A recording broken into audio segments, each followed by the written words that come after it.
Welcome to More to the Story. I'm Leah Rabashkin. Thank you for joining me today. A few months ago at this point, I came home from an outing with my girls, and my husband handed me a book, and he said, I heard about this in the shir that I had been listening to, and I think he'll really appreciate it. And so far, I could say that it's probably one of the most profound gifts he gave me. And it's only a few months old, so it can change. But I'll try to give over my feeling around this. And I also know that I don't think I'll be able to share the full experience of it. The book he gave me was about my namesake. But I am named for the Alter Rebbe's daughter, Rebbetzin Devora Leah. I was born 2 days before the Alter Rebbe had his day of redemption from prison. And my parents didn't expect to have another girl. They thought if you have one girl, it's a miracle, and they won the lottery. They had 4 boys in a row, and then my sister, thank God. And when I came, it was a total shock. My mother said, I literally did not know I can have 2 daughters. And my mother was very loyal and connected to her mother. And so it was okay, I'm going to carry her name. But I was also the 7th child. And so my mother had this deep desire to name me Batsheva or Elisheva, in connection to the 7. And my father and his intuition, his strong intuition, said she needs to have Devora Leah. That has to be her name. And so I ended up with 3 names. My father gave me, and my parents gave me the gift of Devora Leah, and then my great-grandmother's name, Shana, came after that.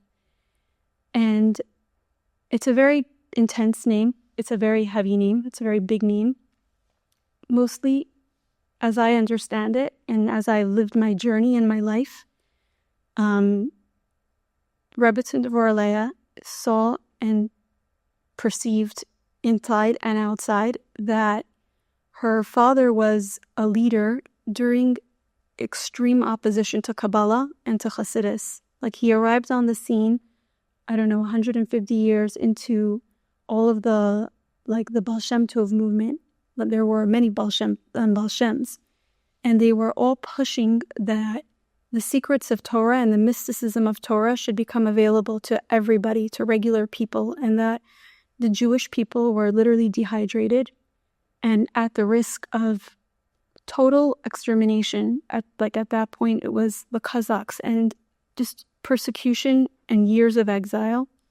And these leaders were pushing that it's time to resuscitate the Jewish people. We need to give them true life. And so they, in the most insane way, they pushed this light, this secret light that was hidden for the select few, the Zohar and the mysticism. And they had loyal followers that helped them. Literally, the way I envision it is this mountain that has thorns and rocks and holes and boulders. And their students, together with them, took this light and rolled it up a mountain. And they faced, their light. Many of them died in this mission. Many of their families truly were partners in this mission and gave of themselves. But ultimately, by the time the Baal Shem Tov came, and then all of the Chabad Rebbeim and all the Rebbeim, Hasidus started to become within reach of the people who really were ready for it. And then comes the Alter Rebbe, and he took the teachings of his teacher, the Maggid, and his teacher before him, the Baal Shem Tov, and he decided to organize it and codify it, because he said that the concept of inspiration is beautiful, but it's not lasting. I can be inspired today, and then tomorrow or the next day, life can happen. And where did that inspiration go?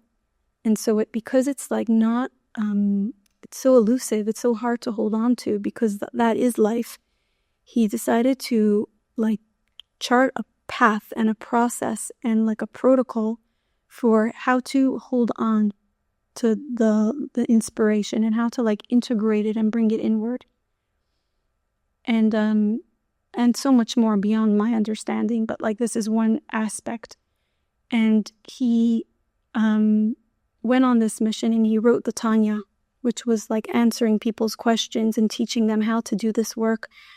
And energetically, in the spiritual realms, and actually in this world, there was major opposition to him. There was the forces of darkness and the forces of old, let's stay the way we are, were pushing really, really heavily against him.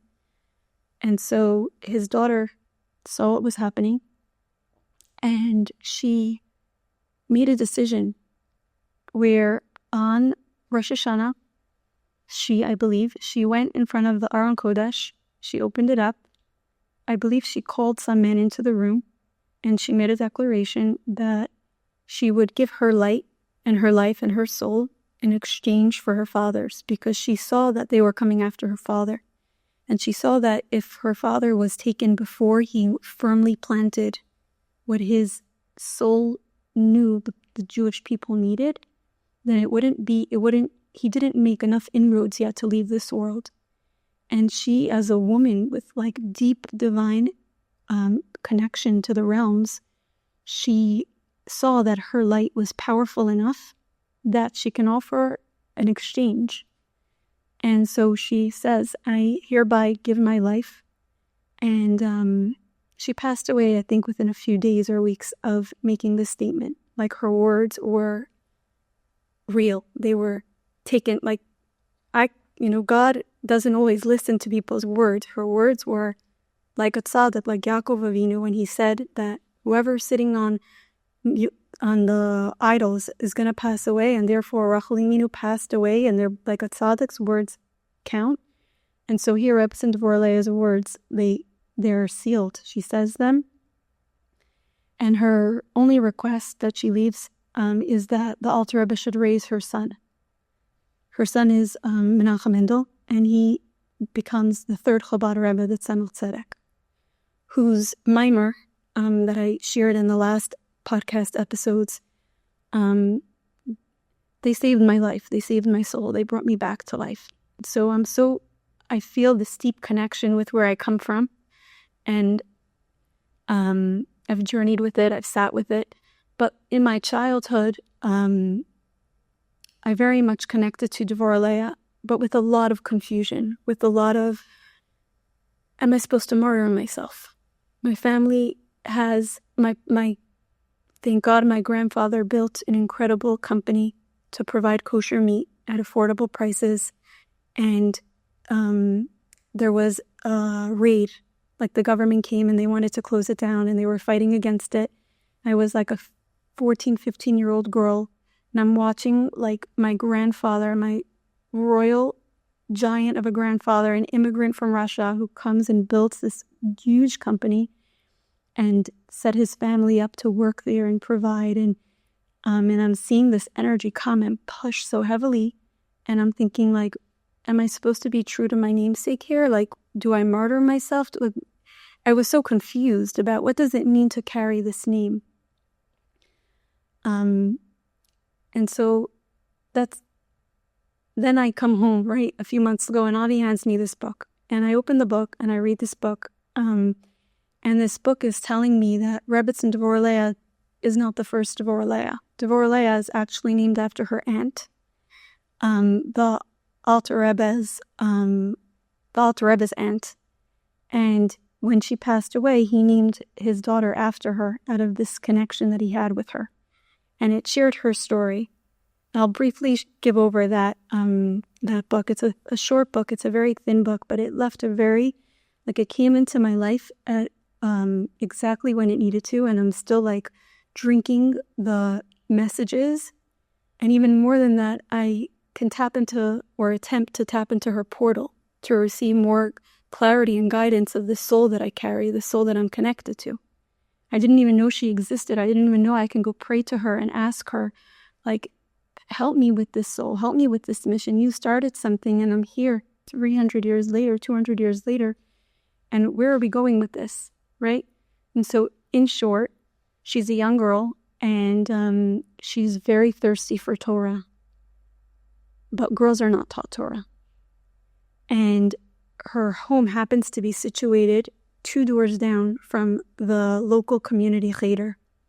And so when her father leaves the house for the day and her brothers go off to cheder, she helps her mother with all the housework, like as women did.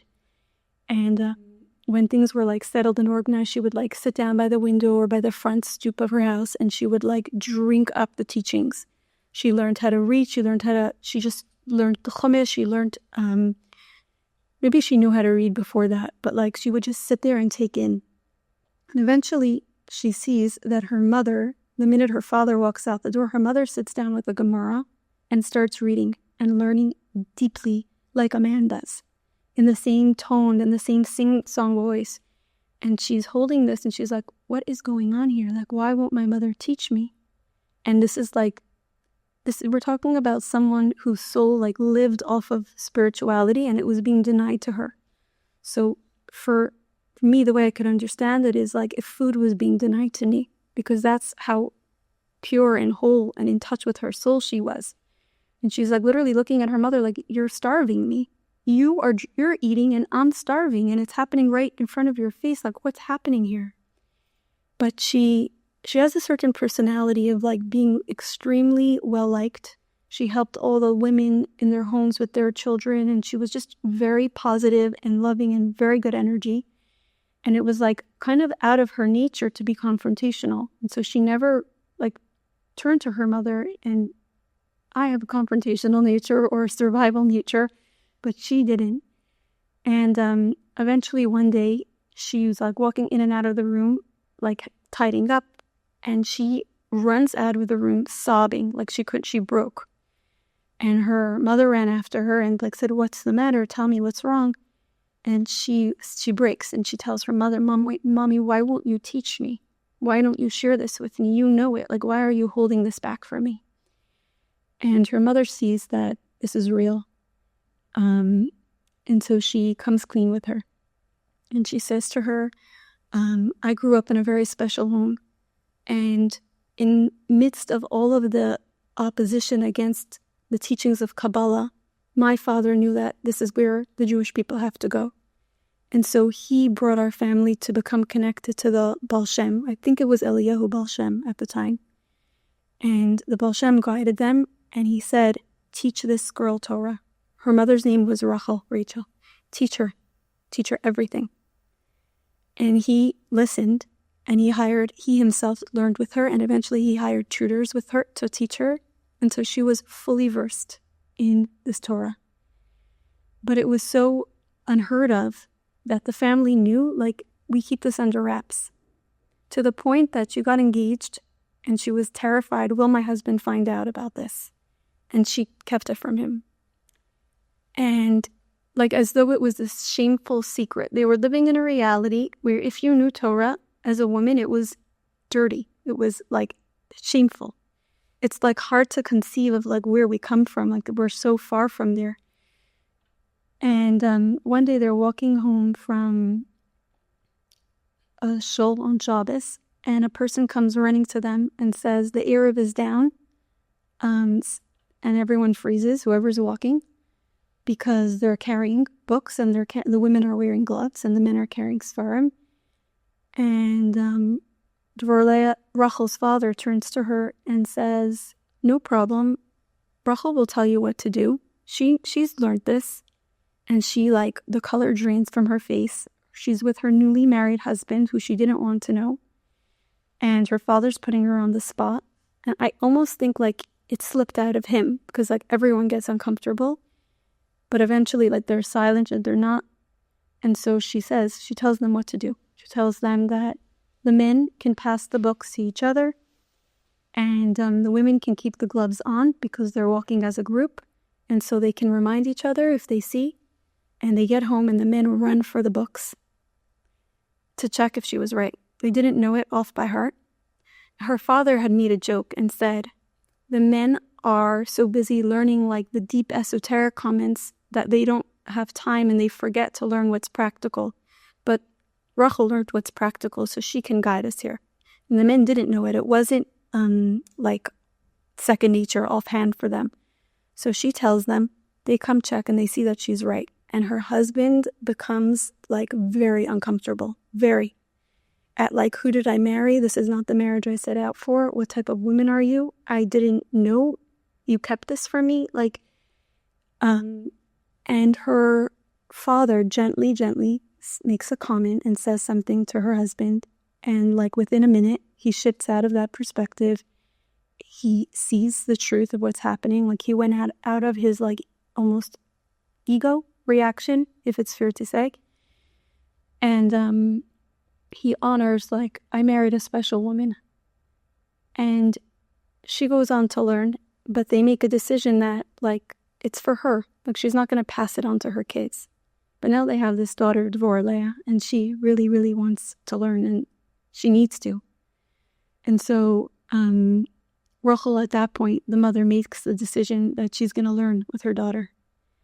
And initially they kept it private, and eventually she told her husband, like, this is who our daughter is. She needs this from me. And he was like, he softened to it. Like there wasn't any resistance. Then when it was time for her to get married, she made a contract with her fiance that they would learn together, that like learning was so important to her. And it was literally a part of her mission statement of her marriage, that we're going to be learning together, a husband and a wife soul, like they could support each other in their holiest endeavors. And this is how important it was for her. And it really moved me very, very deeply. Number one, to be reconnected to where I come from. But more than that, like the practical implication here is understanding that Torah was kept from women.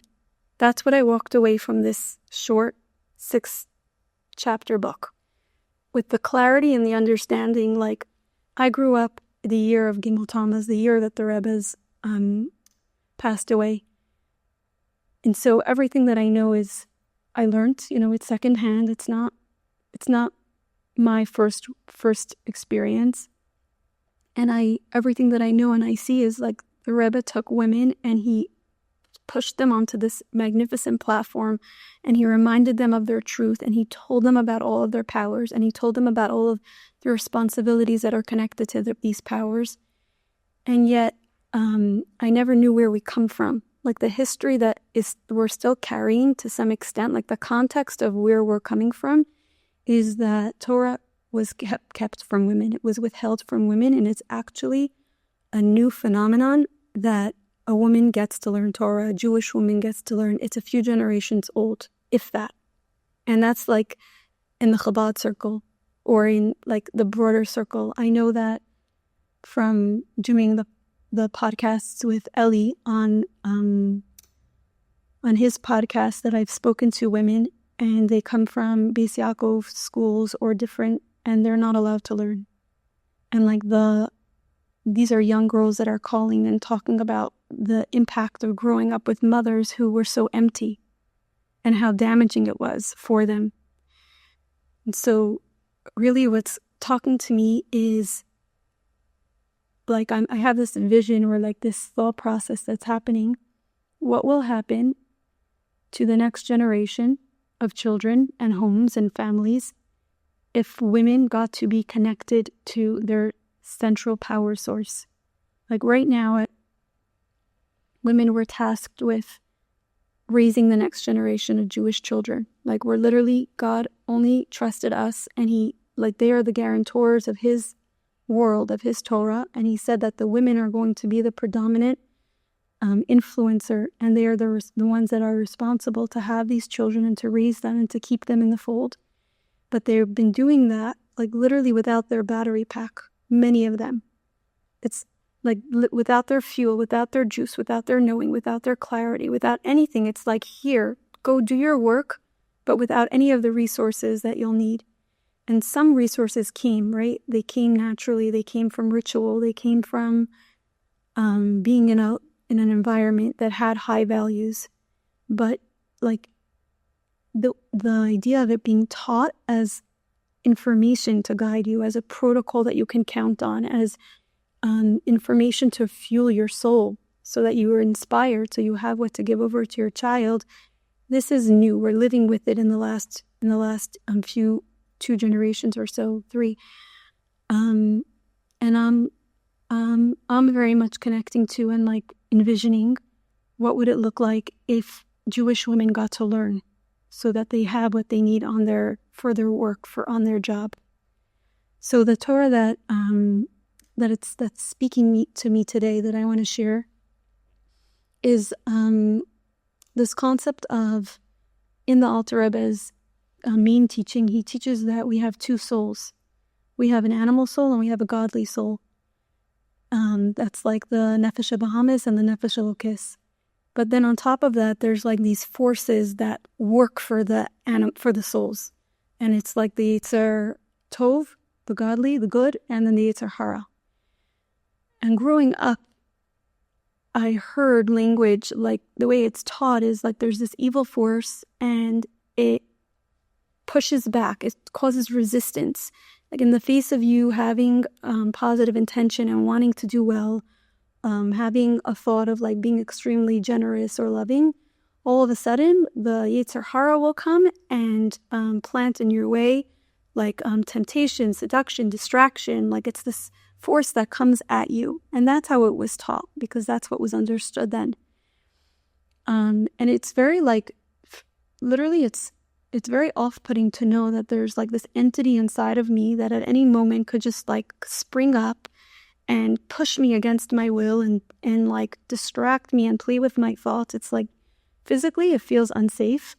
And emotionally it never clicked, never like resonated of like this force is coming.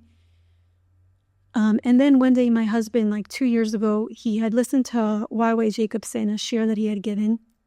And he came home and he explained this to me. And I was like, oh, wow, like things make sense now. He explained that Yetzer Hara, the word hara, like we think it's bad, but it actually comes from the root word re'ua, which means fragmentation, brokenness, separation, isolation.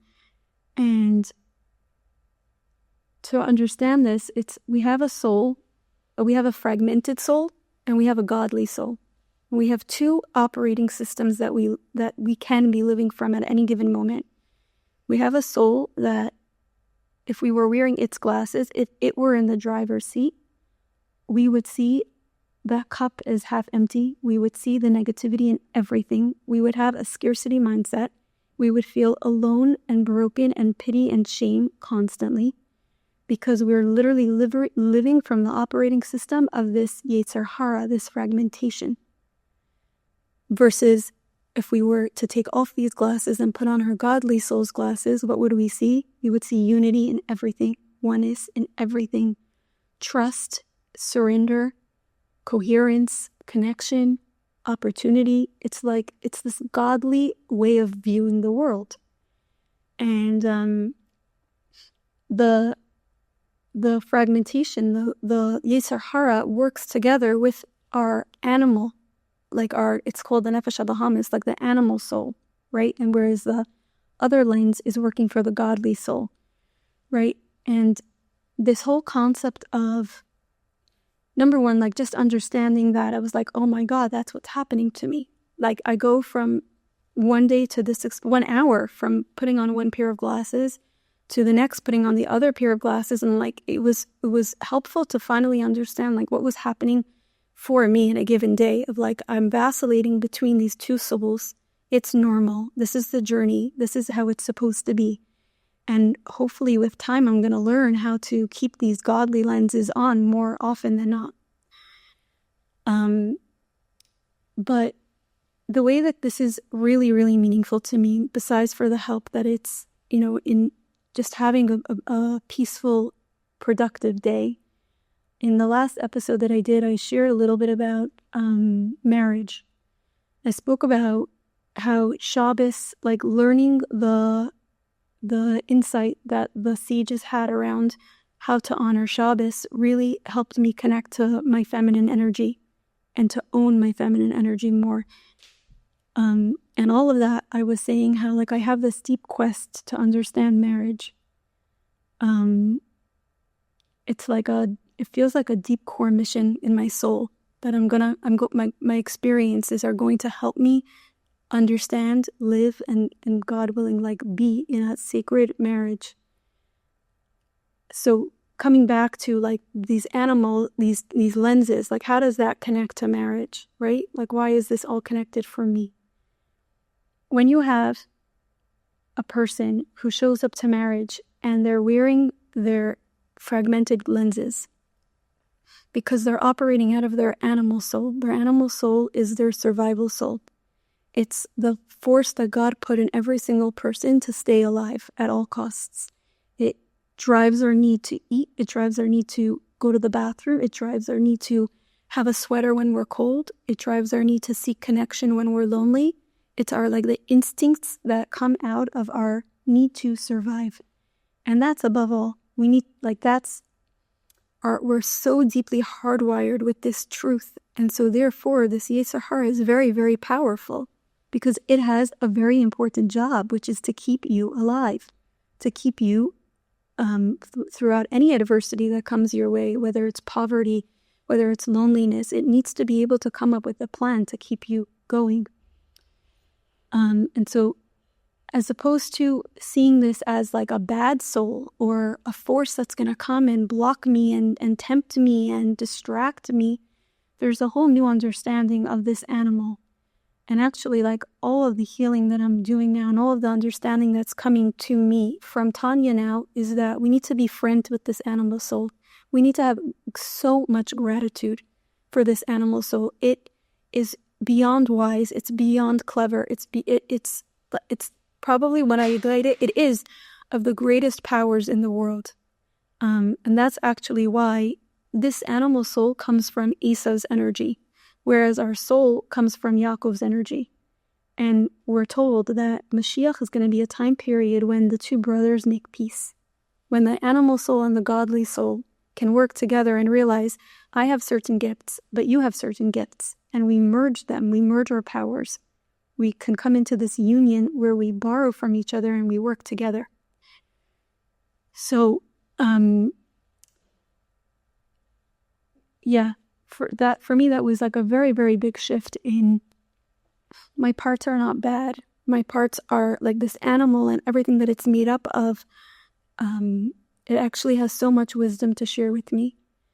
It came to me pretty intuitively on my journey. I didn't heal from Tanya. I healed very in the dark.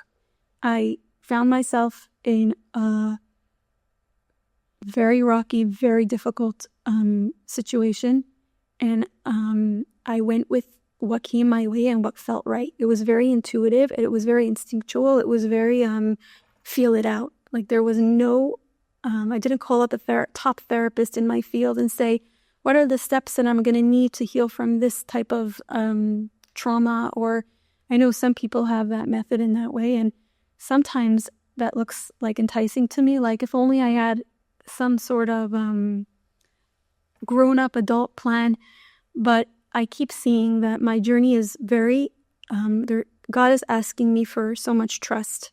He's not going to tell me the plan. He's going to show me one step at a time.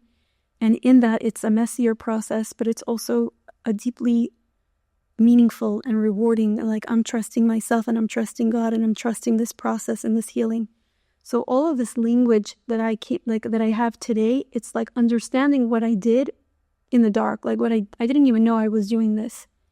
But I found a inner child therapist, and I would go inward, and each week she would coach me on doing a few breathing patterns just to soften my system. And I would go inside and I would literally hold my animal consciousness. I would literally hold the parts of me that were young and fragile or overburdened or overworked. They each have a story, all of these parts. And each week I would just alleviate its burden a little bit more and have more compassion and more understanding. Now, coming back to marriage, I'm coming to see that for me, the reason that marriage is so sacred and so pivotal here is there's this prophecy that a Navi gave, and he said that actually it goes back to like the beginning of creation. It goes back to the fourth day of creation, where actually today is Chafei, which is the first day of creation. Like Rosh Hashanah is the day that God created Adam and Chava, but today is the first day of God's creating the world. Like we're in that energy right now.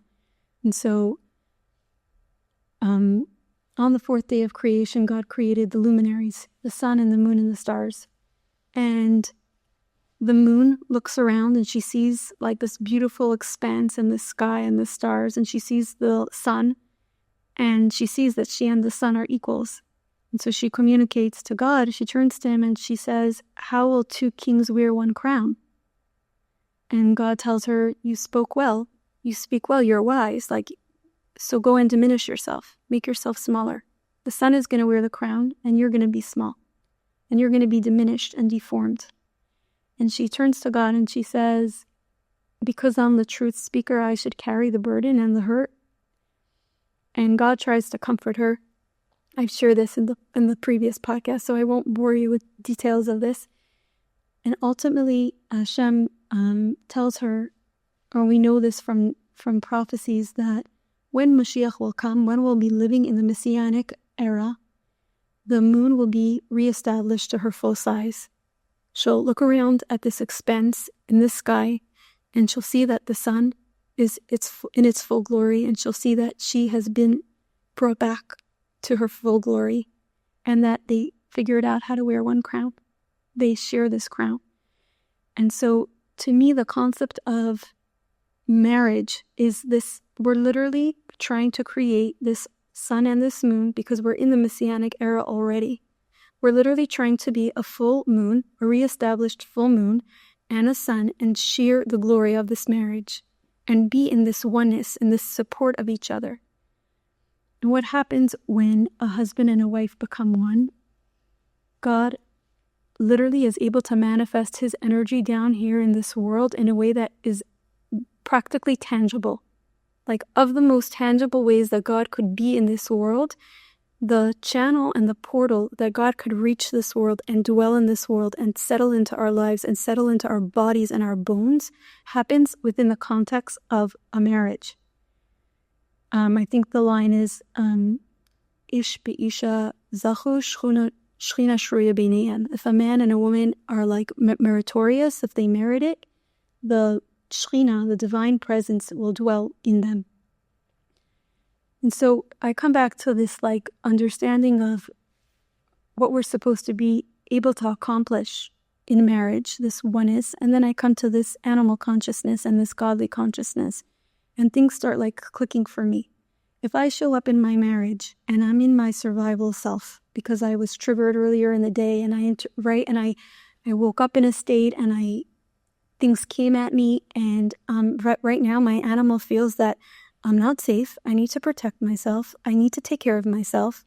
And then all of a sudden my husband comes next to me, or my child, but I'll keep it to marriage for now.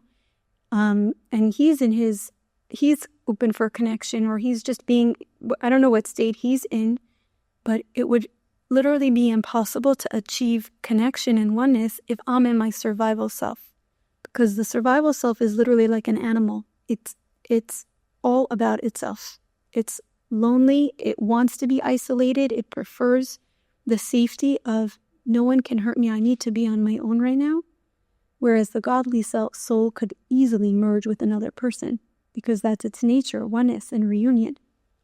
And so in order to build this vision that I have of marriage, I'm understanding that my work is to become very aware of when I'm in my animal soul, when I'm in my survival instinct self, so that I could be aware of like what's happening here. Like, why, after I was like learning all of this, I was like, oh my God, like this is my cycle in my marriage. Like, we can have a few days of being in love, and then all of a sudden things can start feeling like a little testy, a little tricky, and then God forbid, a few more days can go by, and then it's like we're off the rails. Like, we need to reestablish this marriage, and I'm like, oh, this is what's happening.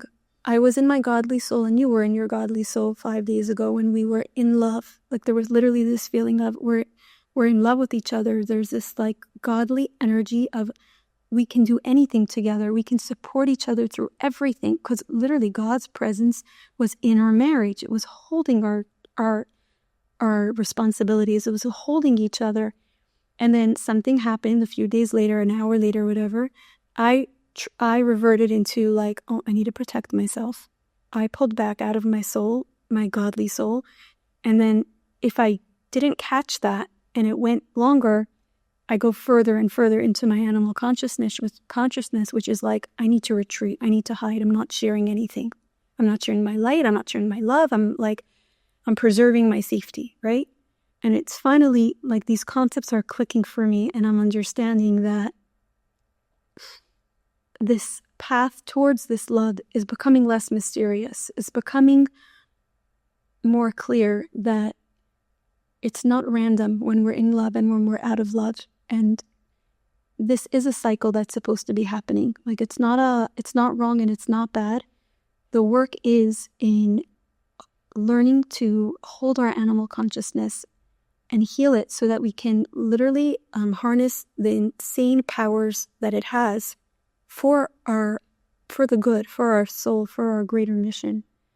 I'll finish off and say that there's different traditions that throughout philosophy and different perspectives on what do you do with this animal instinct. Some people think that you're supposed to kill it and deny it. Some people think don't give in to its urges, be above it. And Chabad Hasidus took the approach that everything this is from God, and we are really not supposed to kill it. We're actually supposed to bring it closer. So I see that in the texts of the rabbis, but in practical life, I grew up around people who seem to have been pushing themselves away from it and looking at it like it was very dirty. Like you're giving into your baser instincts. Why are you entertaining that lower side of yourself? And now, thank God, there's this reemergence, these men and women who have done deep, deep healing, and they've gone back into the texts, and they're literally bringing out a new understanding and a new language in a very concrete, clear way. And the understanding is that in order to become one, in order to have this unity inside of ourselves, and then mirror this unity into our homes, in our marriages, for our children, to become this this lighthouse for other people who pass through our homes, for other people in our communities, in our sphere of influence. The process is to really, really get to know your animal soul. Your animal soul is all the parts of you that were created up until the point that you are today. If you're 35 years old, it's the 2-year-old you, the 3-year-old you, the 4-year-old you that had all of these experiences that left it feeling burdened. And you turn towards each of these parts and you hear their story. You get curious of what formed you, what made you, how did you become to be? You take away this judgment of I'm broken and I'm young and and you go inward with you would to a child. You have a 4-year-old child, you have a 4-year-old part. And you say I notice a lot of emotion every time someone buys me a gift. It's so emotional for you. You have a story and I want to know that story. And you hold space. It will communicate to you. It will have sensations. It will, and you'll you'll feel your body. You'll feel the communication. If you're gifted, you'll see a color, or a smell. It will come, the story will unfold in your body because that's where your body is holding it. And with time, you raise up your animal. It goes from being this heavy burden that keeps triggering you, that keeps distracting you, that keeps taking you away from your goals because it keeps, hijacking. The minute it gets triggered, it runs off and it runs away. But you were in the middle of building connection. You were in the middle of building a company, and all of a sudden, you're hiding, right? So it goes from being this greatest burden to becoming a force that will pull you in the right direction. And we do that from becoming aware. Actually, the first step in this entire process is knowing with this firm assurance that who you are is your godly soul. You have 2 souls in you, but the truth of you, your identity is, I am a piece of God. That's the highest vibration in me, and I'm going to align myself with that. And from there, you have all of these powers When you know who you are, when you know where you come from, when you know why you're here and the mission you're on, you have the power of the one that sent you. You literally are a piece of God. We are God. We're walking around as mini versions of Hashem. We have a piece of Him, and we can do godly work when we know who we are and where we come from. Thank you so much for coming today and sharing and listening.